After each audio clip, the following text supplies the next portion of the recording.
अस्सलामु अलैकुम वरहमतुल्लाहि वबरकातुहू। शुरू करते हैं आपके प्यारे प्यारे सवालों के जवाबात का सिलसिला। पहला सवाल है, एक मोहतरमा का सवाल कर रही हैं, मुफ्ती साहब रात को सोते वक्त जो दुआएं हम पढ़ते हैं क्या उस वक्त सत्र भी ढाका होना चाहिए? क्योंकि हम नाइटी यूज़ करते हैं तो स्लीव्स क्या लिखा है, नाइटी जो होती है वो स्लीवलेस होती है और दुपट्टा भी नहीं होता है, तो क्या हम इस तरह पढ़ सकते हैं या ये जायज़ नहीं? जवाब की मुंतज़िर, शुक्रिया। देखें, जब आपने स्लीव्स पहनी हुई है तो सतर ढका हुआ है, अब रह जाती है उसका नाइटी पहनी हुई है तो सतर ढका हुआ है, अब रह जाता है उसका मसला उसके स्लीवलेस होने का। तो बेहतर यही है कि एक दुपट्टा ले लें आप कुछ देर के लिए, जब तक आप दुआएं पढ़ रही हैं। ये अदब में भी है कि सर पर दुपट्टा हो और वो हाथों पर ढका हुआ हो, तो इस तरह से आप दुआएं वगैरह जो भी पढ़ती हैं, सूरतें वगैरह कुरान करीम की, वो पढ़ लें, तो ये इस तरह बेहतर है।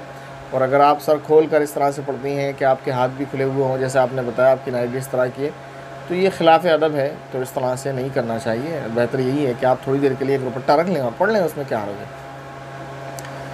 इसके बाद भाई शाहिद जमाल साहब सवाल कर रहे हैं, माशाल्लाह, अल्लाह ताला आपको ऐसे ही दीन की अल्लाह ताला क्या लिखा है, आप ऐसे ही दीन की दावत देते रहे, अल्लाह ताला हम सबको दीन की बातें समझने की तौफीक अता फरमाए।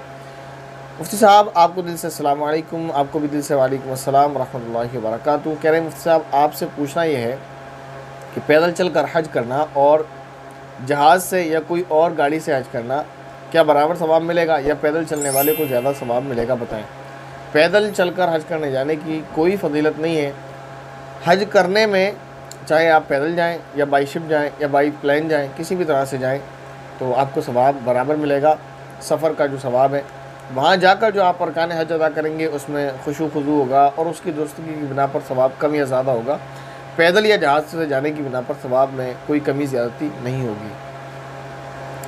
इसके बाद ये कह रहे हैं कि मुफ्ती साहब आप बताएं, टच वाले बाथरूम, टच लिखा अटैच, अच्छा, टच वाले बाथरूम और बैतुल खला हम दुआ पढ़कर बाथरूम में जाएं तो ठीक रहेगा या अंदर जाकर दुआ पढ़ें और बाहर निकलते वक्त भी बाहर दुआ पढ़ें, बताएं। अटैच जो बाथरूम होते हैं तो वो दो तरह के होते हैं। एक तो वो होता है कि जिसमें पार्टीशन होता है अंदर से और उसमें टॉयलेट का गेट अलग होता है बिल्कुल, और ये कम होते हैं। ज़्यादातर अटैच बाथरूम ऐसे होते हैं कि जिसका एक गेट होता है और वही टॉयलेट और बाथरूम का गेट होता है।